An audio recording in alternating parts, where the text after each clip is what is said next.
खास प्रोग्राम खबर जो मुद्दा बने जिस विच असीं हर खबर तुहाडे तक पहुंचाउने जिसदा सिद्धे तौर ते सरोकार आम जनता दे नाल हुंदा है ते साडी यही कोशिश हुंदी है कि जनता दी आवाज़ नूं सरकार ते प्रशासन दे कन्नां तक पहुंचाया जा सके। शुरू करदे हां प्रोग्राम दा सिलसिला खबर जो मुद्दा बने।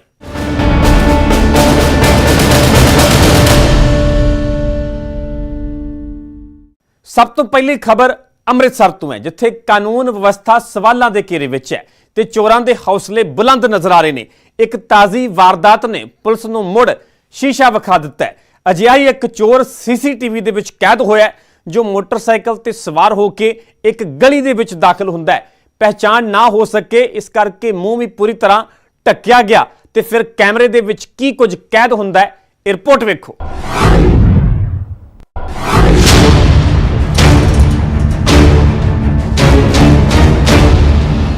तस्वीरां गुरु दी नगरी अमृतसर दियां ने जिथे कानून व्यवस्था पुलिस दे वसों बाहर दी गल लग रही है। ये तस्वीरां कानून व्यवस्था दियां धज्जियां उड़ा रही ने ते पुलिस नूं शीशा विखा रही ने ते गवाही भर रही ने कि शहर दे विच बदमाशां चोरां ते लुटेरियां नूं पुलिस दा कोई भी खौफ नहीं है। पूरा मामला अमृतसर दे न्यू आजाद नगर दा है। जरा इन्हां तस्वीरां ते गौर दे नाल नज़र मारो। तस्वीरां एक गली दियां ने, कुछ महिलावां नज़र आ रही ने जो टूटी तो पानी भर रही ने ते पानी दे नाल गली दी सफाई की जा रही है। पर इस तो बाद जो हुंदा है वो पुलिस नूं कटहरे विच खड़ा करन वाला है। इन्हां नूं एक चोर मोटरसाइकिल ते सवार होकर दाखिल हुंदा है। थोड़ी अगे आके बाइक रुकदा है, फिर चोर मोटरसाइकिल पिछे लैके जांदा है, मौके दी तलाश करदा है ते दूजे पासे एक महिला खड़ी नजर आ रही है जिस दे हत्थ दे विच बाल्टी है। इन्हां नूं चोर अगे वधदा है, झपट मार के 70 साला बजुर्ग महिला दियां वालियां खो के फरार हो जांदा है ते चोर दी एक एक हरकत सीसीटीवी दे विच कैद हो जाती है। बाहर मैं काम वाली को सफाई करवाउण डई सा, पानी फड़ाउण डई है और मोटरसाइकिल ते मुंडा आया नाल दे उथों मुड़ के ते आके मेरे मोढे ते हत्थ रखिया। मैं समझिया भी कोई वाकब होना, मैं तां हत्थ चुकिया तो उसे वेले मेरी वाली कितने बजे दी वारदात है? 11 साढ़े 11 मैं ते शॉप ते गया ही ते पिछों माता दा फोन आया भी इदां ਤੇ ਕੰਮ ਵਾਲੀ ਨੂੰ ਪਾਣੀ ਫੜਾਉਣ ਦੇ ਤੇ ਬਾਅਦ ਤੇ ਸਫਾਈ ਕਰਾਉਣ ਦੇ ਸੀ ਤੇ ਪੈਸ਼ਨ ਮੋਟਰਸਾਈਕਲ ਤੇ ਕਾਲੇ ਰੰਗ ਦਾ ਤੇ ਜਿਹੜਾ ਸਾਨੂੰ ਤੇ ਸੀਸੀਟੀਵੀ 'ਚ ਕਢਾਈ ਦੇ ਉਥੋਂ ਤੇ ਪਤਾ ਲੱਗਿਆ।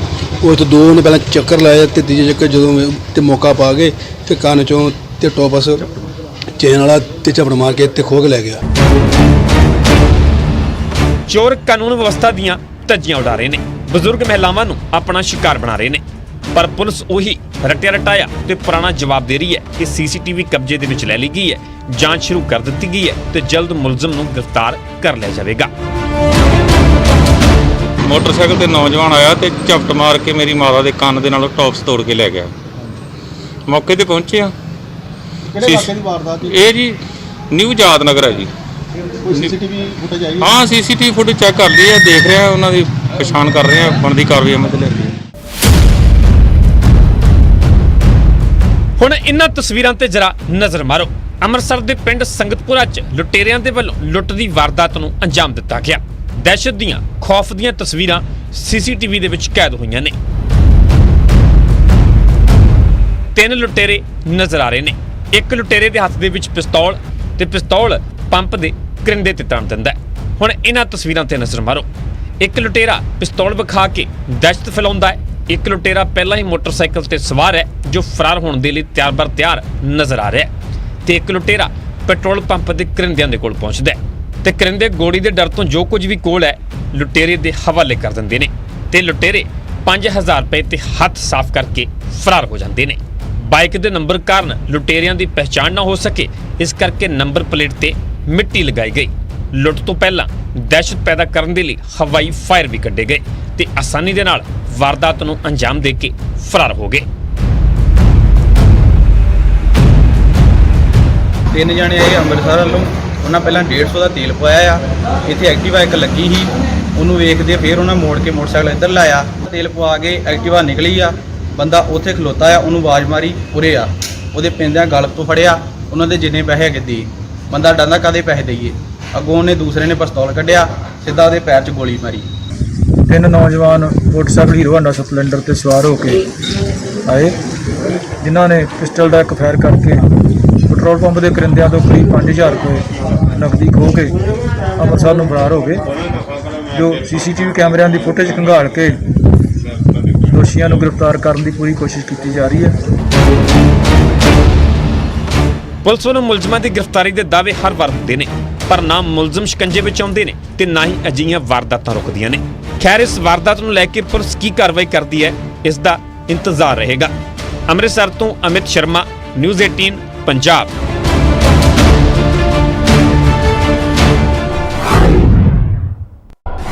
ਹੁਣ ਗੱਲ ਕਰਾਂਗੇ ਵੱਡੇ ਘਰ ਦੇ ਉਸ ਕਾਕੇ ਦੀ ਜੋ 3 ਲੋਕਾਂ ਦੇ ਲਈ ਕਾਲ ਬਣ ਗਿਆ। ਖਬਰ ਮੋਹਾਲੀ ਤੋਂ ਹੈ। ਹੱਥ ਮਰਸੀਡੀਜ਼ ਦੇ ਸਟੀਅਰਿੰਗ ਤੇ, ਸਿਰ ਤੇ ਦਾਰੂ ਦਾ ਨਸ਼ਾ ਤੇ ਸਪੀਡ 140 ਕਿਲੋਮੀਟਰ ਪ੍ਰਤੀ ਘੰਟਾ। ਤੇ ਇੰਨੀ ਸਪੀਡ ਹੋਵੇ, ਉੱਪਰੋਂ ਨਸ਼ਾ ਵੀ ਕੀਤਾ ਹੋਵੇ, ਤਾਂ ਫਿਰ ਤੁਸੀਂ ਅੰਦਾਜ਼ਾ ਲਗਾ ਸਕਦੇ ਹੋ ਕਿ ਇਸ ਦਾ ਅੰਜਾਮ ਕੀ ਹੋਵੇਗਾ। ਹਾਦਸਾ ਇੰਨਾ ਦਰਦਨਾਕ ਕਿ ਵੇਖ ਕੇ ਤੁਹਾਡੇ ਵੀ ਰੌਂਗਟੇ ਖੜੇ ਹੋ ਜਾਣਗੇ। ਸ਼ਰਾਬ ਦੇ ਨਸ਼ੇ 'ਚ ਕਾਲ ਬਣ ਕੇ ਨਿਕਲੀ 1 ਕਰੋੜ ਦੀ ਗੱਡੀ, 140 ਦੀ ਸਪੀਡ, ਅੰਜਾਮ ਦਰਦਨਾਕ, ਖੌਫਨਾਕ।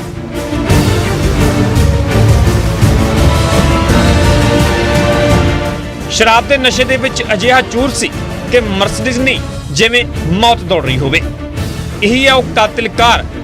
ਵੇਖ ਲਓ, 1 ਕਰੋੜ ਦੀ ਕਾਰ, ਡਰਾਈਵਰ ਨਸ਼ੇ ਦੇ ਵਿੱਚ ਚੂਰ ਸੀ, ਸਪੀਡ 140, ਪੈਸਿਆਂ ਦਾ ਅਜਿਹਾ ਗਰੂਰ ਸੀ ਜਿਵੇਂ ਲੋਕਾਂ ਦਾ ਖੂਨ ਨਹੀਂ ਪਾਣੀ ਸੀ, ਜਿਸ ਨੂੰ ਨਾ ਖੁਦ ਦੀ ਫਿਕਰ ਸੀ ਤੇ ਨਾ ਹੀ ਦੂਜਿਆਂ ਦੀ।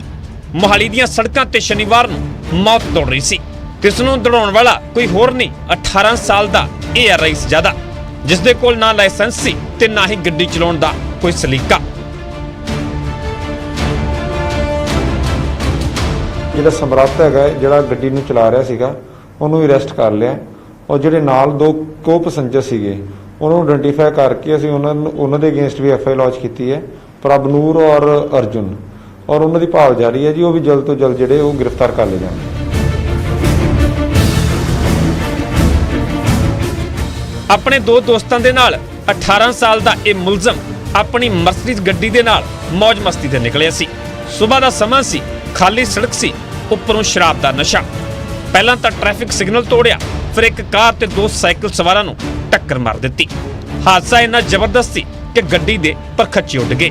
ਇਸ ਹਾਦਸੇ 'ਚ 3 ਲੋਕਾਂ ਦੀ ਮੌਤ ਹੋ ਗਈ ਤੇ ਮੁਲਜ਼ਮ ਆਪਣੇ ਦੋਸਤਾਂ ਦੇ ਨਾਲ ਉੱਥੋਂ ਫਰਾਰ ਹੋ ਗਿਆ ਤੇ ਨਿਊਜ਼ 18 ਦਾ ਕੈਮਰਾ ਵੇਖਦੇ ਹੀ ਇਸ ਦੀ ਜ਼ੁਬਾਨ ਵੀ ਬੰਦ ਹੋ ਗਈ। ਸਫਾਈ ਦੇ ਵਿੱਚ ਸਿਰਫ ਇੰਨਾ ਕਿਹਾ ਕਿ ਹਾਦਸਾ ਜਾਣਬੁੱਝ ਕੇ ਨਹੀਂ ਕੀਤਾ। ਭੱਜੇ ਕਿਉਂ? ਨਹੀਂ ਭੱਜਿਆ ਸੀ। ਤੁਸੀਂ ਇੰਨੀ ਤੇਜ਼ ਰਫ਼ਤਾਰ ਨਾਲ ਗੱਡੀ ਚਲਾ ਰਹੇ ਸੀ, 6 ਬੰਦੇ ਮਾਰਦੇ, ਸ਼ਰਾਬ ਪੀਤੀ ਹੋਈ, ਤੁਹਾਡੇ ਕੋਲ ਲਾਇਸੈਂਸ ਵੀ ਨਹੀਂ, ਬੰਦੇ ਤੁਸੀਂ ਮਾਰ ਕੇ ਉੱਥੋਂ ਭੱਜ ਰਹੇ ਹੋ। ਤੁਸੀਂ ਕੁਛ ਤਾਂ ਕਹੋ ਨਾ। ਨਹੀਂ ਭੱਜੇ ਸੀ। ਫਿਰ ਤੁਸੀਂ ਗੱਡੀ ਛੱਡ ਕੇ ਤਾਂ ਭੱਜੇ ਸੀ ਉੱਥੇ ਆਪਣੇ ਦੋਸਤਾਂ ਨਾਲ।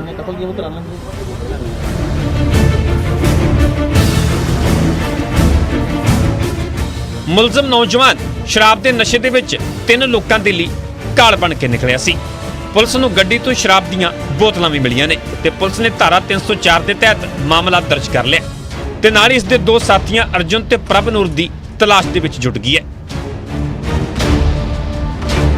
ਜਿਹੜਾ ਉਹਨਾਂ ਦਾ ਐਕਸ਼ਨ ਸੀਗਾ ਉਹ 304 ਨੂੰ ਹੀ ਅਟਰੈਕਟ ਕਰ ਰਿਹਾ ਸੀਗਾ, ਕਿਉਂਕਿ ਮੌਕੇ ਤੇ ਜਦੋਂ ਉਹਨਾਂ ਨੂੰ ਪਤਾ ਲੱਗਾ ਹੈ ਕਿ ਬੜਾ ਜਿਹੜਾ ਡੈਡਲੀ ਐਕਸੀਡੈਂਟ ਹੋਇਆ ਹੈ ਔਰ ਮਰਦੇ ਹੋਏ ਜਿਹੜੇ ਉਹ ਵਿਕਟਿਮ ਸੀਗੇ, ਉਹਨਾਂ ਨੂੰ ਛੱਡ ਕੇ ਉੱਥੋਂ ਦੇ ਫਲੈਡ ਫਰੋਮ ਦਾ ਸਪੌਟ, ਔਰ ਨਾ ਉਹਨਾਂ ਨੇ ਪੁਲਿਸ ਨੂੰ ਇਨਫਾਰਮ ਕੀਤਾ ਨਾ ਐਂਬੂਲੈਂਸ ਨੂੰ। 3 ਜ਼ਿੰਦਗੀਆਂ ਖਤਮ ਹੋ ਗਈਆਂ, ਪਰ ਸਵਾਲ ਹੈ ਕਿ ਇਸ ਹਾਦਸੇ ਦੇ ਲਈ ਆਖਰਕਾਰ ਜ਼ਿੰਮੇਦਾਰ ਕੌਣ ਹੈ? 18 ਸਾਲ ਦਾ ਇਹ ਲੜਕਾ ਜਾਂ ਫਿਰ ਉਸਦੇ ਮਾਂ-ਬਾਪ ਦੀ ਬੇਸ਼ੁਮਾਰ ਦੌਲਤ, ਜਿਸ ਨੂੰ ਇਕੱਠਿਆਂ ਕਰਦਿਆਂ ਉਹ ਆਪਣੇ ਬੇਟੇ ਨੂੰ ਜ਼ਿੰਮੇਦਾਰੀ ਦਾ ਪਾਠ ਪੜਾਉਣਾ ਭੁੱਲ ਗਏ।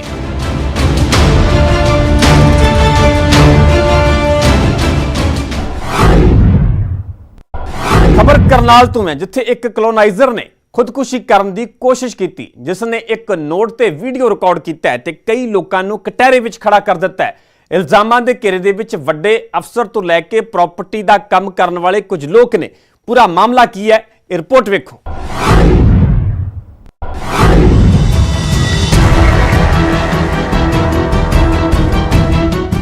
ਲਾਈਵ ਵੀਡੀਓ ਦੇ ਵਿੱਚ ਆਪਣੀ ਤਕਲੀਫ ਦੱਸਣ ਵਾਲੇ ਇਸ ਸ਼ਖਸ ਦਾ ਨਾਮ ਪ੍ਰਵੀਨ ਹੈ, ਜਿਸਨੇ ਜ਼ਹਿਰ ਖਾ ਕੇ ਆਪਣੀ ਜਾਨ ਦੇਣ ਦੀ ਕੋਸ਼ਿਸ਼ ਕੀਤੀ। ਪ੍ਰਵੀਨ ਨੇ ਦੱਸਿਆ ਕਿ ਉਹ ਕਲੋਨਾਈਜ਼ਰ ਹੈ, ਪਰ ਪਿਛਲੇ ਕੁਝ ਦਿਨਾਂ ਤੋਂ ਉਸਨੇ ਜੋ ਕਲੋਨੀਆਂ ਕੱਟੀਆਂ ਨੇ ਉਹਨਾਂ ਤੇ ਪੀਲਾ ਪੰਜਾ ਚਲਾਇਆ ਜਾ ਰਿਹਾ ਹੈ। ਜਦੋਂ ਕਿ ਲੋਕਾਂ ਨੇ ਆਪਣੇ ਪਲਾਟ ਦੀ ਰਜਿਸਟਰੀ ਵੀ ਕਰਵਾ ਲਈ ਹੈ ਤੇ ਲੋਕਾਂ ਨੂੰ ਬਿਜਲੀ ਔਰ ਪਾਣੀ ਦਾ ਕਨੈਕਸ਼ਨ ਵੀ ਮਿਲ ਰਿਹਾ ਹੈ। ਇਸ ਦੇ ਬਾਵਜੂਦ ਡੀਟੀਪੀ ਵਿਕਰਮ ਕੁਮਾਰ ਪਲਾਟ ਦੀ ਨੀਹਾਂ ਤੇ ਪੀਲਾ ਪੰਜਾ ਚਲਵਾ ਰਹੇ ਨੇ। ਸਵਾਲ ਇਹ ਹੈ ਕਿ ਜੇਕਰ ਕਲੋਨੀਆਂ ਗੈਰ ਕਾਨੂੰਨੀ ਨੇ ਤਾਂ ਫਿਰ ਬਿਜਲੀ ਪਾਣੀ ਦੇ ਕਨੈਕਸ਼ਨ ਤੇ ਪਲਾਟ ਦੀ ਰਜਿਸਟਰੀ ਕਿੱਦਾਂ ਕਰਵਾਈ ਗਈ। ਪ੍ਰਵੀਨ ਨੇ ਇਲਜ਼ਾਮ ਲਗਾਇਆ ਕਿ ਉਸਨੇ ਡੀਟੀਪੀ ਨੂੰ 27 ਲੱਖ ਦੀ ਰਿਸ਼ਵਤ ਦਿੱਤੀ, ਲੇਕਿਨ ਜਦੋਂ ਹੋਰ ਪੈਸੇ ਉਸ ਵੱਲੋਂ ਨਾ ਦਿੱਤੇ ਗਏ ਤੇ ਲੋਕਾਂ ਦੀ ਨੀਹਾਂ ਤੇ ਪੀਲਾ ਪੰਜਾ ਚਲਾਇਆ ਜਾ ਰਿਹਾ ਹੈ। ਇਸ ਤੋਂ ਪਰੇਸ਼ਾਨ ਹੋ ਕੇ ਉਸਨੇ ਜ਼ਹਿਰ ਪੀ ਕੇ ਜਾਨ ਦੇਣ ਦੀ ਕੋਸ਼ਿਸ਼ ਕੀਤੀ, जिस तो बाद परिवार के लोग बेहद परेशान ने। पैसा इतना 27 लाख रुपया उसको दिया और उसके बाद उनकी भूख नहीं मिटी, वो और ज्यादा पैसा मांगना चाहते थे। 27 लाख रुपए किसने किसको दिए? 27 लाख रुपए डीडीपी को दिया। किसने दिए? हमारे प्रवीण जी ने दिया। अच्छा। और उसके बाद उनकी भूख नहीं मिटी, वो कहना चाहते थे और पैसा हमारे को चाहिए, नहीं तो हम पंजा चला देंगे। उन्होंने फिर उसके बाद पंजा चला दिया और सारे रोड वोड तोड़ दी। उन्होंने कहा जी 27 लाख रुपए मैं उनको घी के डिब्बे में डाल के दे के आता था, ऊपर उनकी रसोई में दे के आता था, रसोई तक पहुंचा के आता था। पर उन्होंने कहा कि और मेरे से पैसे मांग रहा था। मैंने बोल दिया था कि जब मैंने कॉलोनी काटी है, आपने मकान तोड़ दिए, लोग मेरे को पैसे नहीं दे रहे, जबकि आपकी हमारी बात ये हुई थी कि आप मकान नहीं तोड़ेंगे। उधर पुलिस ने प्रवीण के बयान लेने तो बाद अगली कार्रवाई का दावा किया है। डॉक्टरों के मुताबिक फिलहाल गंभीर हालत की वजह करके प्रवीण नूं आईसीयू दे विच शिफ्ट किया गया है। जो अभी पेशेंट आया उसका नाम प्रवीण है, उन्होंने फिनाइल इंजेक्शन अभी पॉइजनिंग ली हुई है। उस चीज़ के लिए जो अभी जरूरी इलाज के लिए चलना चाहिए था, हमने ट्रीटमेंट चला दी है। उसके अलावा जो हमने टेस्ट भेजने थे वो भी भेज दिए हैं। पुलिस को भी हमने सूचित कर दिया है। पुलिस की टीम भी बाहर मौके पर अभी है।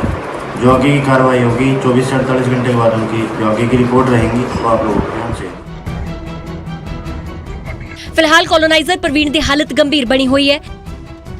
दूजे पासे मामला लगातार गरमाउंदा जा रहा है कि आखिर गैर कानूनी कॉलोनियां दा एक काला खेड किसदी शह ते पनप रहा है। और सवाल ये भी कि आने वाले दिनों दे विच कुछ होर नाम इस मामले दे विच सामने आ सकते ने।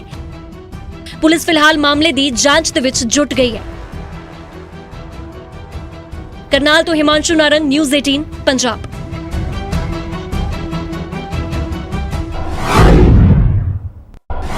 ਤੁਸੀਂ ਅਦਾਲਤ ਦੇ ਫੈਸਲੇ ਤਾਂ ਬਹੁਤ ਸੁਣੇ ਹੋਣਗੇ, ਪਰ ਜਿਸ ਫੈਸਲੇ ਬਾਰੇ ਅੱਜ ਤੁਹਾਨੂੰ ਅਸੀਂ ਦੱਸਣ ਜਾ ਰਹੇ ਹਾਂ ਉਹ ਕਾਫੀ ਹੈਰਾਨ ਕਰਨ ਵਾਲਾ ਹੈ। ਮੁਲਜ਼ਮ ਦਾ ਨਾਮ ਹੈ ਮੁਹੰਮਦ ਉਮਰ, ਜਿਸ ਤੇ ਹੱਤਿਆ ਦੀ ਕੋਸ਼ਿਸ਼ ਦੇ ਇਲਜ਼ਾਮ ਲੱਗੇ ਤੇ ਹੁਣ ਦਿੱਲੀ ਹਾਈ ਕੋਰਟ ਨੇ ਫੈਸਲਾ ਸੁਣਾਇਆ। ਸਜ਼ਾ ਇਹ ਸੁਣਾਈ ਹੈ ਕਿ ਦੋਸ਼ੀ ਨੂੰ 1 ਮਹੀਨਾ ਗੁਰੂ ਘਰ ਦੇ ਵਿੱਚ ਸੇਵਾ ਕਰਨੀ ਹੋਵੇਗੀ। ਰਿਪੋਰਟ ਵੇਖੋ।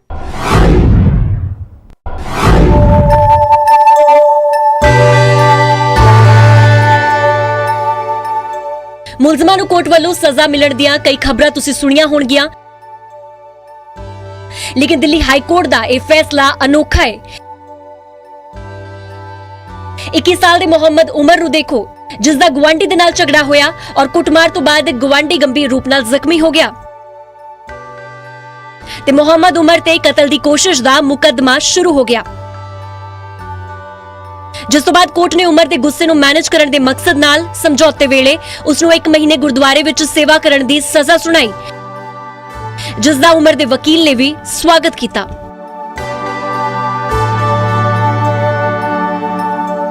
ਇਹਦੀ ਏਜ ਨੂੰ, ਕਿਉਂਕਿ ਇਹਦੀ ਏਜ ਜੋ ਹੈਗੀ ਹੈ ਕਰੰਟ ਏਜ 20-21 ਈਅਰਸ ਹੈਗੀ ਹੈ, ਉਹਨੂੰ ਕੰਸੀਡਰ ਕੀਤਾ ਤੇ ਕੋਰਟ ਨੇ ਪਿਛਲੇ ਪ੍ਰੈਜ਼ੀਡੈਂਟਸ ਨੂੰ ਧਿਆਨ ਵਿੱਚ ਰੱਖਦੇ ਹੋਏ ਇਹਦੇ ਉੱਤੇ 1 ਲੱਖ ਰੁਪਏ ਕਾਸਟ ਲਗਾ ਕੇ ਉਸ ਮਾਮਲੇ ਨੂੰ ਕੁਐਸ਼ ਕੀਤਾ। ਔਰ ਇਹ ਵੀ ਕੋਰਟ ਨੇ ਸੁਸਾਇਟੀ ਨੂੰ ਮੈਸੇਜ ਦਿੱਤਾ ਕਿ ਐਂਗਰ ਮੈਨੇਜਮੈਂਟ ਜੋ ਹੈਗਾ ਯੰਗਸਟਰ ਵਿੱਚ ਉਹਨੂੰ ਕਿਸ ਤਰ੍ਹਾਂ ਮੈਨੇਜ ਕੀਤਾ ਜਾ ਸਕਦਾ ਹੈ। ਉਹਦੇ ਲਈ ਕੋਰਟ ਨੇ ਹੋਨਰੇਬਲ ਹਾਈ ਕੋਰਟ ਨੇ ਜੋ ਹੈ ਉਹਨੂੰ ਡਾਇਰੈਕਸ਼ਨ ਪਾਸ ਕੀਤੀ ਕਿ 1 ਮਹੀਨੇ ਲਈ ਇਹਨੂੰ ਕਮਿਊਨਿਟੀ ਸਰਵਿਸ ਗੁਰਦੁਆਰਾ ਬੰਗਲਾ ਸਾਹਿਬ ਵਿੱਚ ਕਰਨੀ ਗਈ। ਉਹ ਸਾਨੂੰ ਕਿਹਾ ਕਿ ਇਸ ਦਾ 1 ਮਹੀਨੇ ਤੋਂ ਸੇਵਾ ਲਈ ਜਾਏ ਔਰ ਤੋਂ ਉਹਨੂੰ ਸਰਟੀਫਿਕੇਟ ਇਸ਼ੂ ਕੀਤਾ ਜਾਵੇ। ਮੈਂ ਸਮਝਦਾ ਇਹ ਸਾਡੇ ਸਾਰਿਆਂ ਲਈ ਚੀਜ਼ ਬੜੀ ਜ਼ਰੂਰੀ ਹੈ, ਖਾਲੀ ਉਮਰ ਵਾਸਤੇ ਨਹੀਂ, ਲੇਕਿਨ ਸਾਰਿਆਂ ਲਈ ਜ਼ਰੂਰੀ ਹੈ ਕਿ ਸਾਨੂੰ ਮਾਨਵਤਾ ਦੀ ਸੇਵਾ 'ਚ ਡਟਣਾ ਚਾਹੀਦਾ ਹੈ। ਇਹਦੇ ਨਾਲ ਸਾਡੇ ਮਨ ਦੇ ਅੰਦਰ ਜਿੱਥੇ ਨਿਮਰਤਾ ਆਉਂਦੀ ਆ, ਉੱਥੇ ਗੁਰੂ ਦਾ ਭੈ ਹੁੰਦਾ ਹੈ, ਉੱਥੇ ਹੀ ਆਪਣੇ ਆਪ ਤੇ ਸੰਯਮ ਰੱਖਣ ਦੀ ਬੜੀ ਵੱਡੀ ਤਾਕਤ ਮਿਲਦੀ ਆ। ਮੁਹੰਮਦ ਉਮਰ ਸਿਰਫ 21 ਸਾਲ ਦਾ ਨੌਜਵਾਨ ਹੈ। ਕੋਰਟ ਦੇ ਮੁਤਾਬਕ ਉਸ ਦੀ ਪੂਰੀ ਜ਼ਿੰਦਗੀ ਬਾਕੀ ਹੈ, ਜਿਸ ਦੇ ਲਈ ਉਸ ਨੂੰ ਆਪਣੇ ਗੁੱਸੇ ਨੂੰ ਕਾਬੂ ਕਰਨ ਤੇ ਸਮਾਜ ਦੀ ਮੁੱਖ ਧਾਰਾ ਦੇ ਵਿੱਚ ਸ਼ਾਮਿਲ ਹੋਣ ਦੇ ਲਈ ਉਸ ਨੂੰ ਲੋਕਾਂ ਦੀ ਸੇਵਾ ਕਰਨੀ ਹੋਵੇਗੀ ਔਰ ਗੁਰਦੁਆਰੇ ਦੇ ਵਿੱਚ 1 ਮਹੀਨੇ ਬਾਅਦ ਸਰਟੀਫਿਕੇਟ ਮਿਲਣ ਤੋਂ ਬਾਅਦ ਉਮਰ ਦੀ ਸੇਵਾ ਨੂੰ ਪੂਰਾ ਮੰਨਿਆ ਜਾਵੇਗਾ। ਹਾਲਾਂਕਿ ਇਸ ਦੇ ਨਾਲ ਹੀ ਉਮਰ ਮੁਹੰਮਦ ਤੇ 1 ਲੱਖ ਰੁਪਏ ਦਾ ਜੁਰਮਾਨਾ ਵੀ ਲਗਾਇਆ ਗਿਆ। ਫਿਲਹਾਲ ਕੋਰਟ ਨੇ ਇਸ ਫੈਸਲੇ ਦੇ ਨਾਲ ਇੱਕ ਨੌਜਵਾਨ ਨੂੰ ਨਾ ਸਿਰਫ ਗੁੱਸੇ ਨੂੰ ਮੈਨੇਜ ਕਰਨਾ ਸਿਖਾਇਆ, ਬਲਕਿ ਸਮਾਜ ਨੂੰ ਇੱਕ ਸੁਨੇਹਾ ਦੇਣ ਦੀ ਕੋਸ਼ਿਸ਼ ਕੀਤੀ ਗਈ ਕਿ ਗੁੱਸੇ ਦੇ ਵਿੱਚ ਚੁੱਕੇ ਗਏ ਕਿਸੇ ਕਦਮ ਦੀ ਵਜ੍ਹਾ ਨਾਲ ਨੌਜਵਾਨ ਦੀ ਪੂਰੀ ਜ਼ਿੰਦਗੀ ਨੂੰ ਬਰਬਾਦ ਕਰਨ ਦੀ ਬਜਾਏ ਉਸ ਨੂੰ ਸੁਧਰਨ ਦਾ ਇੱਕ ਮੌਕਾ ਜ਼ਰੂਰ ਦੇਣਾ ਚਾਹੀਦਾ ਹੈ। ਦਿੱਲੀ ਤੋਂ ਬਿਊਰੋ ਰਿਪੋਰਟ, ਨਿਊਜ਼ 18 ਪੰਜਾਬ।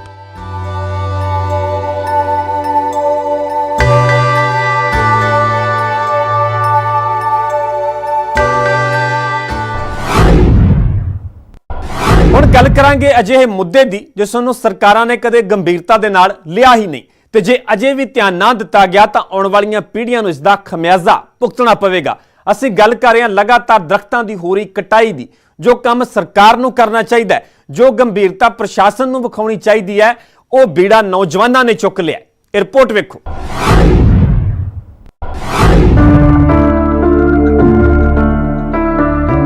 ਕੁਝ ਰੁੱਖ ਮੈਨੂੰ ਪੁੱਤ ਲੱਗਦੇ ਨੇ, ਕੁਝ ਰੁੱਖ ਲੱਗਦੇ ਮਾਵਾਂ, ਕੁਝ ਰੁੱਖ ਨੂੰਹਾਂ ਧੀਆਂ ਲੱਗਦੇ, ਕੁਝ ਰੁੱਖ ਵਾਂਗ ਭਰਾਵਾਂ। ਰੁੱਖਾਂ ਦੀ ਜ਼ਿੰਦਗੀ ਦੇ ਵਿੱਚ ਅਹਿਮੀਅਤ ਕੀ ਹੈ, ਪ੍ਰਸਿੱਧ ਕਵੀ ਸ਼ਿਵ ਕੁਮਾਰ ਬਟਾਲਵੀ ਦੀਆਂ ਇਹ ਸਤਰਾਂ ਬਿਆਨ ਕਰਦੀਆਂ ਨੇ। ਪਰ ਦੂਜੇ ਪਾਸੇ ਕਪੂਰਥਲਾ ਦੀਆਂ ਇਹ ਵੀ ਤਸਵੀਰਾਂ ਨੇ ਜੋ ਹਕੀਕਤ ਨੂੰ ਬਿਆਨ ਕਰ ਰਹੀਆਂ ਨੇ।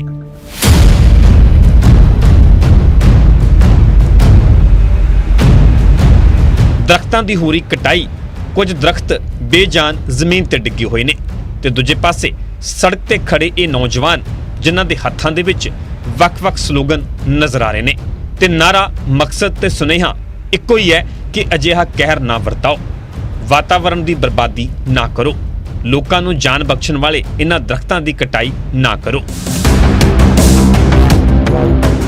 ਬੇਸ਼ੱਕ ਸਰਕਾਰ ਦੇ ਵੱਲੋਂ ਵਾਤਾਵਰਣ ਦੀ ਸੰਭਾਲ ਤੇ ਲੰਬੇ ਚੌੜੇ ਲੈਕਚਰ ਦਿੱਤੇ ਜਾਂਦੇ ਨੇ, ਸੈਮੀਨਾਰ ਕਰਵਾਏ ਜਾਂਦੇ ਨੇ, ਪਰ ਜ਼ਮੀਨੀ ਪੱਧਰ ਤੇ ਇਸ ਦਾ ਅਸਰ ਕਿੰਨਾ ਕੁ ਹੈ ਲੱਗਦਾ ਜ਼ਿਆਦਾ ਦੱਸਣ ਦੀ ਜ਼ਰੂਰਤ ਨਹੀਂ ਹੈ। ਇਹ ਤਸਵੀਰਾਂ ਨੇ ਕਪੂਰਥਲਾ ਜਲੰਧਰ ਮੁੱਖ ਮਾਰਗ ਦੀਆਂ, ਜਿੱਥੇ ਲਗਾਤਾਰ ਦਰਖਤਾਂ ਦੀ ਕਟਾਈ ਕੀਤੀ ਜਾ ਰਹੀ ਹੈ।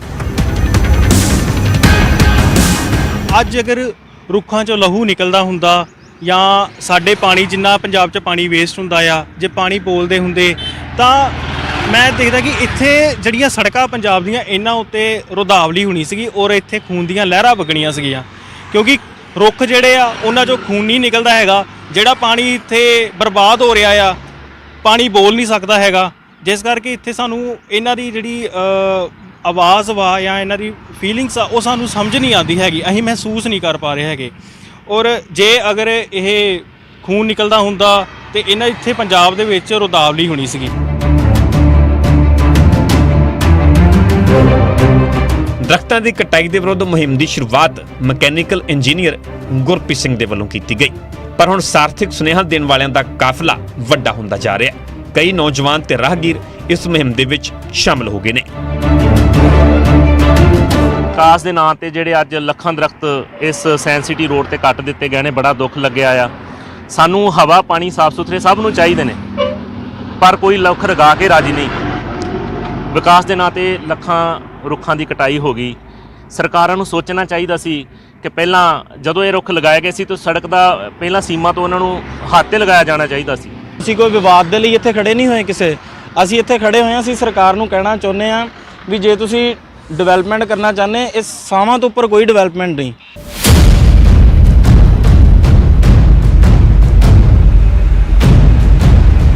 ਇਹੀ ਵਜ੍ਹਾ ਹੈ ਕਿ ਪੰਜਾਬ ਦੇ ਵਿੱਚ ਜੰਗਲਾਤ ਦਾ ਖੇਤਰਫਲ ਘਟ ਕੇ 11.63% ਰਹਿ ਗਿਆ, ਜੋ ਕਿ ਅਸਲ ਦੇ ਵਿੱਚ 35% ਹੋਣਾ ਚਾਹੀਦਾ ਹੈ। ਤੇ ਜੇ ਇਹੀ ਹਾਲ ਰਿਹਾ ਤਾਂ ਇਸ ਦਾ ਨਤੀਜਾ ਖਤਰਨਾਕ ਹੋਵੇਗਾ, ਜਿਸ ਦਾ ਖਮਿਆਜ਼ਾ ਆਉਣ ਵਾਲੀਆਂ ਪੀੜ੍ਹੀਆਂ ਨੂੰ ਭੁਗਤਣਾ ਪਵੇਗਾ। ਕਪੂਰਥਲਾ ਤੋਂ ਜਗਜੀਤ ਤੰਜੂ, ਨਿਊਜ਼ 18 ਪੰਜਾਬ।